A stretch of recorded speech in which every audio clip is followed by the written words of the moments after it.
Hello, hi guys! Magandang gabi sa inyo lahat. This is Chin Rodriguez, mamaya sa Great Channel. A feed healer, also mata reader. So ngayong hapon na to, tingnan natin ang nagsasabihin sa'yo ng ating mga gabay. So this is monthly gabay for the month of March 2024 for the sign of Libra. So Libra, welcome sa my channel. Ano kayong messages, advices, at spirit guides ang ating masasaka for today's video? Ano naman kayang energy or kaganapan sa buhay ng mga Libra signs ang ating mahagilap? So guys, this reading is a general reading lamang, hindi lahat makaka-resonate. Kunin lamang po makaka-relate sa inyo and comment down below kung kaninong energy ang ating nasagap. And of course, don't forget to like and subscribe my channel and hit the notification bell for more videos updated. Kasi maraming salamat po sa mga walang sawang pagsuporta sa aking channel, lalo na yung hindi nag-skip ng ads, naway pagpalaan kayo na Diyos at may kapal, siksik diglig na gumapaw na biyayang manumbalik sa inyo. So let's see guys, kung ano pinaka gusto sabihin sa iyo ng ating mga gabay.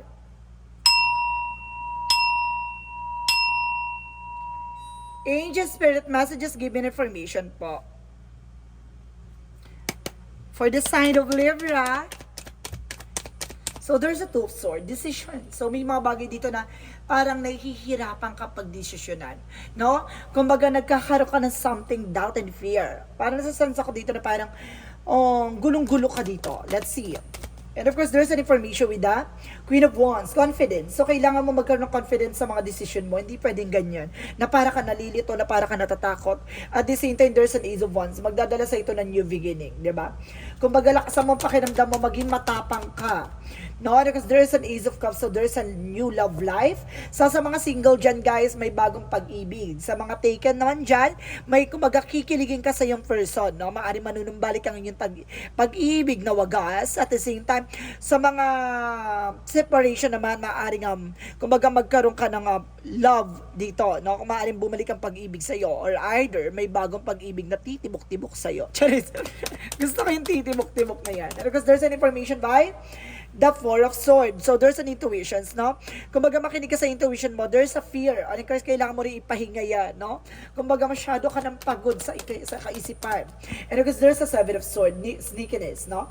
It's either cheating, lying, or sneakiness. May kumukuha na impormasyon sa'yo. So let's see what is additional messages for the Five of Coins. So, there's a suddenly, kumbaga kaya nahihirapan ka mag-decision dahil financial loss or something na kumbaga gipit ka or kumbaga wala kang budget ngayon. Kumbaga gano'n, no? Kumbaga may mga bagay dito na parang nahihirapan ka sa ngayon dahil wala kang pera.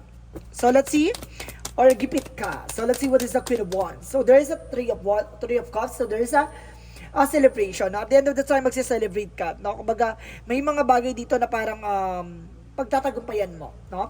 At sinasabi dito, kailangan mo ng confidence, kumpiyansa sa sarili mo, no? At the same time, there's a devil energy. So, ibig sabihin dito, lakas mo ang pakiramdam mo dahil may taong, kumbaga, humaharang ng pagyabong mo. No? So, let's see what is the Ace of Cups. Represent the Knight of Wands. Resilience. Na pagdating sa love life, kailangan, kumbaga, tahimik lang kayo pagdating sa love life nyo. There's a perseverance. Konting tiyaga pa. Kasi maaaring matagpuan mo na siya. At maaaring, kumbaga, bumalik na yung pag-ibig niya. Or either, guys, may bagong pag-ibig na parating. Pero kailangan mong tahimik lang. Kasi marami kang, kumbaga, napapalibutan ka ng mga inggitera. No? And there is a Three of Swords. See, I told you, di ba? There's a pain. No, maaring kumbaga meron kang nararamdaman sa katawan, nasasaktan ka ngayon. Meron kang karamdaman, no? Feeling ko, kumbaga hindi maalis-alis yung ubo mo, no? Kumbaga hindi maalis-alis yung parang nangangalay yung katawan mo, ganun. Then there's a Five of Wands complication. May gumagawa sa'yo ng komplikasyon. Nag-i-stalk to by social media, ha? So, let's see what is additional messages for Eagle Spirit. So, there's a Seven of Coin. At the end of the time, magkakaroon ng harvest time, no? Kumbaga, katapusan na ng crisis pagdating sa finances, no? Luluwag na ang iyong finances. So, ibig sabihin dito, kumbaga, unti-unti ka nang, kumbaga, makakabangon mula dyan sa kagipitan mo. And because there is a Nine of Swords, kumbaga nagkakaroon ka ng anxiety, sleepless night, no? Kumbaga may mga nararamdaman ka talaga dito, guys, na it's not ordinary. Kumbaga feeling mo lutang ka, feeling mo mas, diba, see, there's a backstab. I told you, tinitira ka talaga, masakit ang katawan mo, masakit ang likod mo, no? Kumbaga may nananakit talaga sa katawan mo, guys. So let's see, what is the Ace of Cups?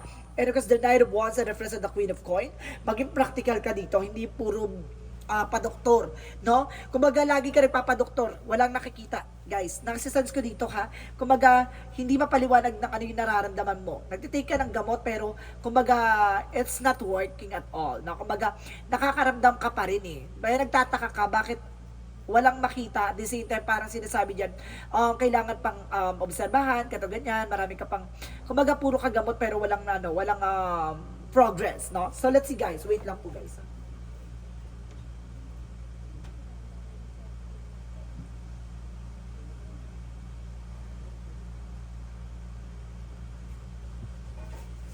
So, ganun na, ha? So let's see what is the Four of Swords and of course the Three of Coin. Represent the Two of Wands. So there's a decision. Now, nahihirap, there's a two-path, no? Kailangan, there's a choices, guys. Kumbaga, meron ditong, kumbaga, kailangan mong mag-let go, no? Kailangan mo umalis dyan sa iyong tahanan or dyan sa iyong lugar, no? Kumbaga, ang gumagawa ay malapit sa iyo and the justice will be served. Huwag ka mag-alala, may karma, no? There's a balance. Kung ano naman yung mga bagay na ginawa sa iyo ay maaaring bumalik sa kanila. No, makukuha nila what they deserve. So, let's see what is the outcome. So, there's a Knight of Swords. So, there's a success driven. At the end of the time, magiging success ka. And of course, there's a Five of Swords. There's a fair fight. Patas ang laban. Magiging patas na to. At maaaring magkaroon ng kasagutan dito. At the same time, there's a Five of Cups. So, there's a guilt. May galit to, no? May galit to sa'yo, no? Mayroong, kumbaga, inis. Itong taong gumagawa behind your back. So, let's see. Additional messages for career. So, there is a Knight of Wands, slow and steady, no? Kumbaga, nagiging nakakaranas ka ng pagtumal, and the Page of Wands is a good news. Kumbaga, ang maganda dito kasi nakakatanggap ka ng mga magagandang balita. And of course, the Three of Wands, waiting for result or waiting for magantay ka lang, no? Kumbaga, napapabagal man niya yung pasok na maganda kapalaran sa'yo, pero at the same time, tuloy-tuloy pa rin yan, papasok pa rin yan, no? And of course, pagdating sa love life, so there's a Knight of Cups, so there's an apology if you were separation, no? May apology, there's an information, may offer pa, no? If you were single, may offer dito ng love, and because there's a Page of Court for investment. So, ito ay pang matagal pagdating sa love life, no? Magkakaroon ka ng higher level of commitment, no? Kumbaga, it's either magkakaroon ng engagement, kasalan, proposal. At the same time, pagdating naman sa health mo, pagdating sa karamdaman mo, either sa Two of Coin maging balance, and the Eight of Cups, kailangan mo to i-let go. Kailangan mong iwasan yung mga bawal. At the same time, there's a Queen of Swords, a bigger picture. Kailangan alam mo sa sarili mo yung mga dapat mong iwasan. Meron ka ditong kumbaga na apektuhan ng gawa ng black magic sa'yo na kailangan mong maging aware. So, let's see what is additional messages for magical fairy messages. For magical fairy messages, angel spirit guides. So, there is a let go. So, may mga bagay na kailangan mo na i-let go. Bitawan, pakawalan. Masyado ka nang nahihirapan, nasasaktan. And there's a summer. This coming summer season, kumbaga magbibigay ito ng something unwind sa'yo. Na maliliwalagan ka para ma-refresh ang iyong isip at utak. And there's an express your individuality. No? Allow your true self na kumbaga to shine. No? Kumbaga ipakita mo kung ano talaga yung magandang part sa'yo. No? Even your flaws. So let's see what is a yin and yang oracle card.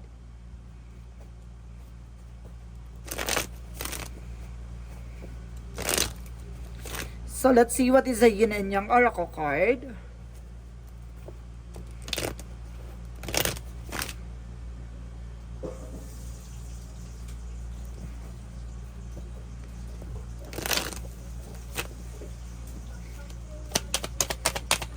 So, there is an offer. So, may offer talaga, guys. There's an offer.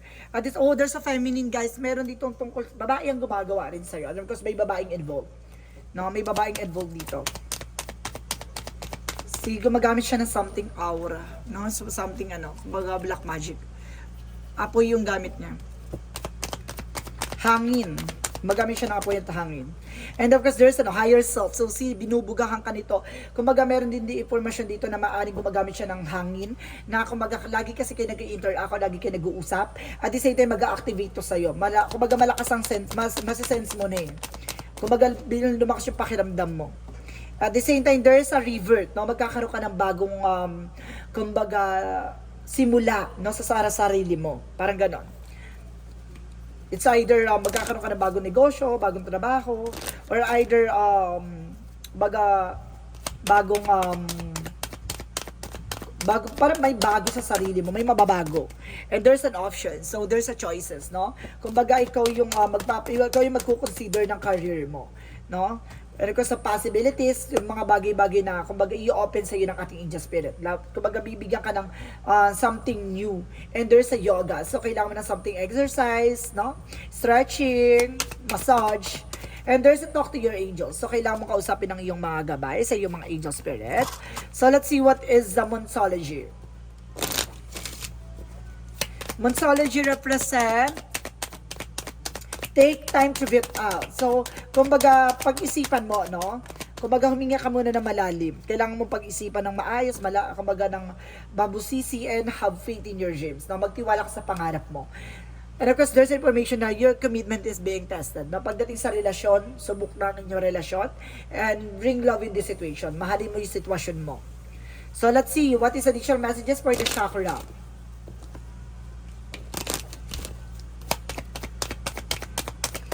For the chakra, so there's a vanity. Alisin mo yung mga luho, yung mga walang kabuluhan. And there's a despondence, no? Kumbaga parang nagkakaroon dito ng tuliro. Kumbaga gulong-gulo. And there's a growth. Nagkakaroon ka ng, growth and expansion. And there's a perception. Baguhin mo yung mindset mo, even your perspective. Kasi isa yan sa nagpapagulo sa'yo. Yung maling pananaw mo o maling iniisip mo. So, let's see what is our Romance Angels. Our Romance Angels, it's safe for you to love. Na safe kapag nagmamahal ka. Kasi parang, kumbaga, iba yung nagbibigay ng energy sa'yo. No? Kapag talaga nagmamahal. And let your friends help you. Hayaan mo yung mga kaibigan mo tumulong sa'yo. No? Suportahan ka sa iyong trabaho, sa negosyo mo. So, let's see what is the Angel's answer. And of course, there's get more information. May mga impormasyon ka pang malalaman at mauunawaan. And there's a meditation na bring answers. So, kailangan mo magmuni-muni, magdasal, no? Kailangan mo mag-devotion, and there's an improving health, no? Unti-unti na magbabago yung health issues mo. No? Marang gagaling ka na sa iyong karamdaman. So, let's see what is the angels, Archangel Raphael messages. Archangel Raphael messages for you is diet is more important here. So, kailangan mo mag-diet, no? Magbawas ka sa mga kinakain mong alam mong hindi healthy. At the same time, use your natural healing abilities. So, kailangan mo ng yung mga natural lang na gamot, no? Yung mga herbal, yung mga alternative medicine.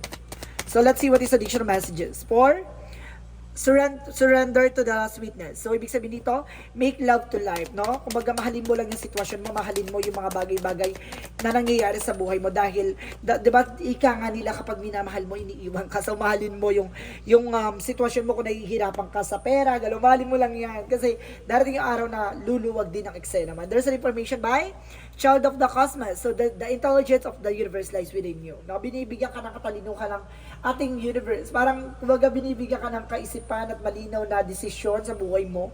Kumbaga, binibigyan ka na kagad ng clue.